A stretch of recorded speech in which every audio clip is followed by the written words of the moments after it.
Welcome to travel and enquiry. ഇന്ന് നമ്മൾ നോക്കുന്നത് കോഴിക്കോട് നിന്ന് തിരിച്ച് കണ്ണൂരേക്കുള്ള യാത്രകളാണ്. അതായത് നമ്മൾ തൊണ്ടയാട് ബൈപ്പാസ് നിന്ന് കയറി അങ്ങോട്ടേക്ക് നമ്മൾ യാത്ര ചെയ്യുവാണ്. അടുത്ത് തന്നെ തൃശ്ശൂർ ഭാഗത്തുള്ളതും ഒക്കെ ചെയ്യേണ്ട ഒരു പരിപാടിയുണ്ട്. എന്തെങ്കിലും മാറ്റങ്ങളൊക്കെ അതിനിടയിൽ വരുത്താനുണ്ടെങ്കിൽ അഭിപ്രായങ്ങൾ പറയണം.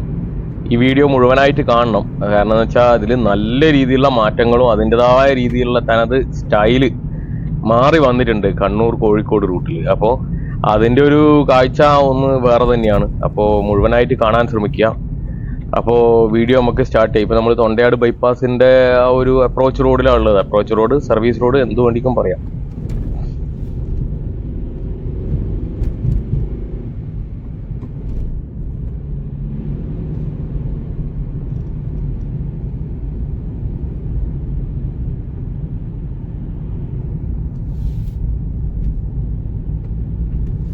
തൊണ്ടയാട് ഫ്ലൈ ഓവറിന്റെ നിർമ്മാണം ഏതാണ്ട് പൂർണ്ണഘട്ടത്തിലേക്ക് അടുത്തിട്ടുണ്ട്. അതിന്റെ ഒരു പ്രത്യേക വീഡിയോ ചെയ്യുന്നുണ്ട്. അതേപോലെ ഇതിപ്പോ നമ്മൾ ഇവിടുന്ന് എൻ്റർ ആവുന്നു. അപ്പോൾ നിങ്ങൾ ശ്രദ്ധിച്ചാൽ മതി, പല ആളുകളും ഈ ഒരു ക്ലോസ്ഡ് ആക്സസ് റോഡ് വന്നു കഴിഞ്ഞാൽ ഇങ്ങനെയൊന്നും കയറാൻ പറ്റത്തില്ല എന്നുള്ള കാര്യം ആണ് നമ്മൾ പ്രത്യേകിച്ച് മനസ്സിലാക്കേണ്ടത്. ഇതുപോലൊക്കെ കയറുന്നത് കുറച്ച് അപകടകരമായ അവസ്ഥയായിരിക്കും. നല്ല രീതിയിൽ ഉള്ള ഒരു വ്യത്യാസം ഈ ഭാഗത്ത് വന്നിട്ടുണ്ട്. നിങ്ങളിപ്പോൾ കാണുന്നുണ്ടാവും, ഇരുവശത്തു കൂടിയും വാഹനം വിട്ടു തുടങ്ങി. ലൈൻസ് ഒന്നും വരഞ്ഞിട്ടില്ല. അതിന്റെ കാരണം മുഴുവനായിട്ടുള്ള ഭാഗങ്ങളിലും വർക്ക് തീർന്നിട്ടില്ല. അതുകൊണ്ടായിരിക്കും.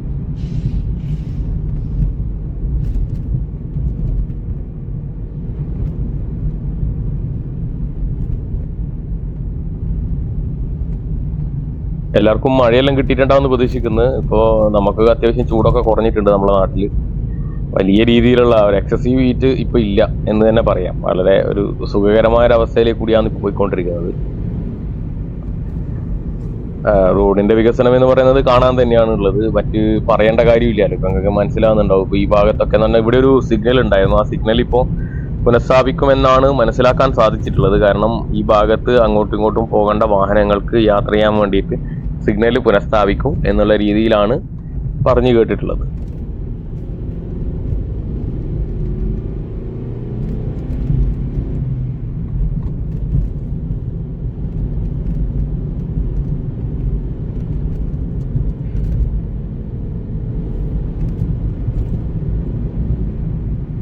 നമ്മൾ ബൈപ്പാസിലൂടെയൊക്കെ ഓടുന്ന അതേ ഫീല് തന്നെയാണ് ഇപ്പോൾ കിട്ടിക്കൊണ്ടിരിക്കുന്നത്. കാരണം 2 വേ ട്രാഫിക്കിൽ 3 ലൈനിൽ അപ്പുറം ഇപ്പുറമായിട്ട് ഇപ്പോൾ ഇനി 1 വേയിലേക്ക് കയറിയിട്ടുണ്ട്. എന്നാലും കുഴപ്പമില്ല. കാരണം 3 വരിയാണ്.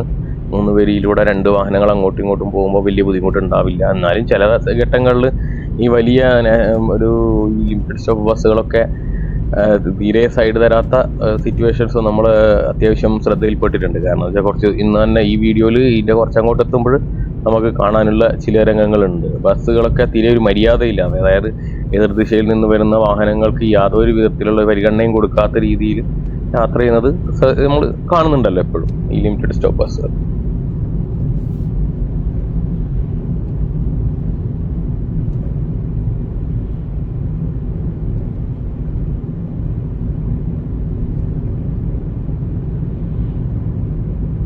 ഒട്ടുമിക്ക ഭാഗങ്ങളിലൊക്കെ ഈ ബൈപ്പാസിന്റെ ഭാഗങ്ങൾ, കോഴിക്കോട് തൃശ്ശൂർ ബൈപ്പാസിന്റെ ഭാഗങ്ങളൊക്കെ നല്ല രീതിയിലുള്ള മാറ്റങ്ങൾ വന്നു തുടങ്ങിയിട്ടുണ്ട്. കാണുന്നുണ്ടാവില്ല. ഇനി നമ്മൾ കുറച്ച് ദിവസം കഴിഞ്ഞ് കഴിഞ്ഞാലാണ് ഇനി അടുത്തൊരു വീഡിയോ ചെയ്യുക. അപ്പോൾ അതിനിടയിൽ ഉണ്ടാകുന്ന മാറ്റങ്ങൾ ആ സമയത്ത് നമുക്ക് കാണാൻ പറ്റും. എന്തായാലും നല്ല വ്യത്യാസമാണ് ഈ ഒരു റോഡിലൊക്കെ ഉണ്ടായിക്കൊണ്ടിരിക്കുന്നത്. ഒരു പ്രകടമായ മാറ്റം എന്ന് തന്നെ നമുക്ക് പറയാം. ഓരോ മാസവും ഒരു യാത്ര നടത്തിയാൽ തന്നെ നമുക്ക് ആ ഒരു വ്യത്യാസങ്ങൾ മനസ്സിലാവും. അത്ര വ്യത്യാസങ്ങൾ ഒരു മാസത്തിനിടയിൽ വരുന്നുണ്ട്.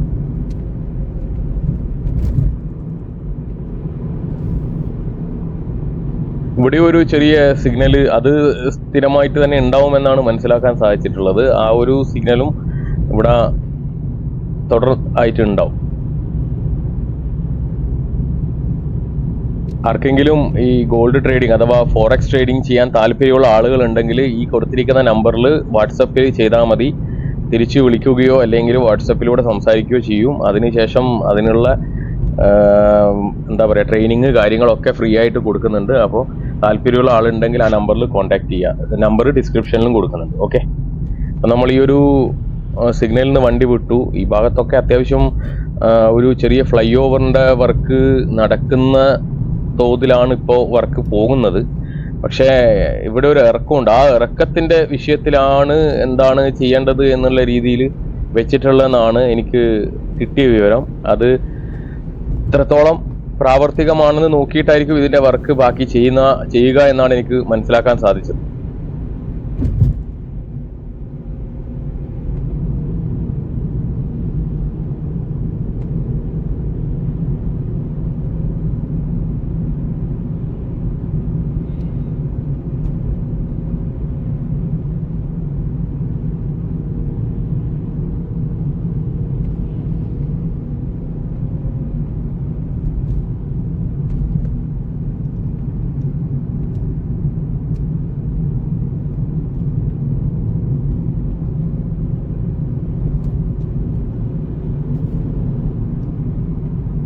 ത്രീ ലൈൻ റോഡ് വന്നു കഴിഞ്ഞാൽ ഉണ്ടാകുന്ന ഒരു മാറ്റം എന്ന് പറയുന്നത്, എത്ര തിരക്കുണ്ടായി കഴിഞ്ഞാൽ നമുക്ക് റോഡിൽ അത് ഫീൽ ചെയ്യില്ല. വാഹനങ്ങൾ കൂടുതൽ ഉണ്ടായാൽ പോലും ബ്ലോക്ക് വന്നാൽ മാത്രമേ നമുക്കത് ഫീൽ ചെയ്യുള്ളൂ. അങ്ങനൊരു ഗുണമുണ്ട് ഇതിൽ. അപ്പോൾ നമ്മൾ മനസ്സിലാക്കേണ്ടത്, ഇത് വന്നു കഴിഞ്ഞാലുള്ളൊരു യാത്രാസുഖം വലിയ സുഖം തന്നെയാണ് നമുക്ക് ഫീൽ ചെയ്യുക. കാരണം കൂടുതലായിട്ട് ഗിയർ മാറ്റേണ്ടി വരില്ല, കൂടുതൽ വളക്കം തിരിക്കുകയൊന്നും ചെയ്യേണ്ട. ആകെ ഒന്ന് തൊട്ട് കൊടുത്താൽ മതി വണ്ടി. അപ്പോൾ ഇനി അങ്ങോട്ട് ഈ ഒരു റോഡൊക്കെ വരുമ്പോഴാണ് നമ്മൾ ഈ ഒരു ഓട്ടോമാറ്റിക് വാഹനങ്ങളുടെ ഉപയോഗത്തിൻ്റെ ഗുണം കുറച്ചുകൂടി വരിക. കാരണം ജസ്റ്റ് കാല് മാത്രം മതി, ഒരു കാല് മാത്രം യൂസ് ചെയ്യുക. അത്യാവശ്യം എപ്പോഴെങ്കിലും ഒരു അങ്ങോട്ടും ഇങ്ങോട്ടും പോകേണ്ട സമയത്ത് മാത്രം ഒന്ന് ഗിയർ മാറ്റുന്നത് റെയറസ്റ്റ് കേസായി മാറും ഈ ഒരു ഇങ്ങനെയുള്ള ഒരു 3 ലൈൻ റോഡ് വന്നു കഴിഞ്ഞാൽ. അപ്പോൾ ആ സമയത്താണ് നമ്മളെ നാട്ടിലും ഈ ഒരു ഓട്ടോമാറ്റിക് കാറുകളുടെ ഉപയോഗം കുറച്ചുകൂടി കൂടി വരിക.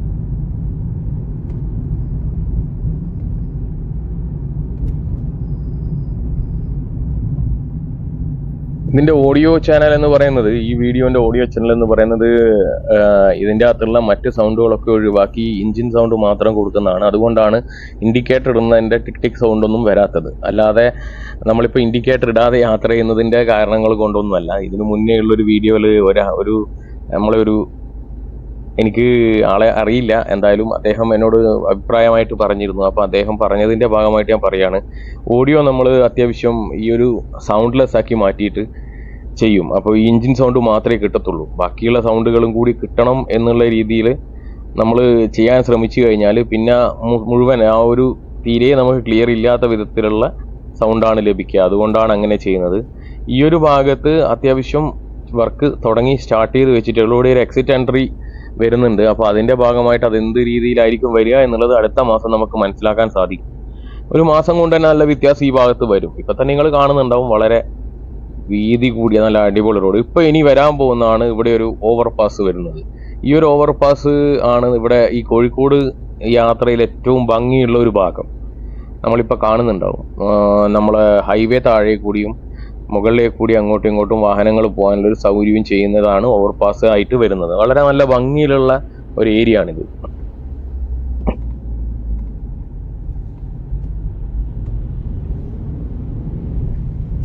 പരിപൂർണമായ മാറ്റം തന്നെയാണ് ഏതൊരു ഭാഗത്ത് നോക്കിയാലും NH-66 വന്നിട്ടുള്ളത്. കാരണം പണി വളരെ ഫാസ്റ്റ് ആൻഡ് ഫ്യൂരിയസ് എന്ന് തന്നെ നമുക്ക് പറയേണ്ടി വരും. അത്രയും ഫാസ്റ്റായിട്ടാണ് വർക്ക് നടക്കുന്നത്.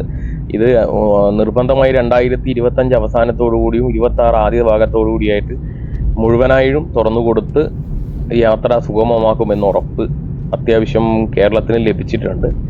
അത് കേരളം 25% കൊടുത്തത് കൊണ്ട് തന്നെ അത്യാവശ്യം ആ കാര്യങ്ങളിലൊക്കെ ഇടപെടാനും മറ്റുമൊക്കെ കേരളത്തിനും പറ്റും. അപ്പോൾ അതുകൊണ്ട് അതിൻ്റെ വിവരങ്ങൾ അങ്ങനെയും നമുക്ക് ലഭിക്കുന്നുണ്ട്. എന്തായാലും വളരെ നല്ല രീതിയിലുള്ള ഒരു മാറ്റം തന്നെയാണ് ഈ ഒരു NH-66 കേരളത്തിൽ കൊണ്ടുവരിക. അപ്പോൾ എന്താ പറയുക, നമുക്ക് ഈ വീഡിയോൻ്റെ അടുത്ത ഭാഗം ഇവിടുന്ന് അങ്ങോട്ടേക്ക് ഇനി ഉണ്ടാവും. അപ്പോൾ ഇന്നത്തെ വീഡിയോ ഇവിടെ അവസാനിപ്പിക്കുകയാണ്. Okay, thank you. അഭിപ്രായം എഴുതുക, ലൈക്ക് ചെയ്യുക, സബ്സ്ക്രൈബ് ചെയ്യുക, കൂടെ ഓക്കെ.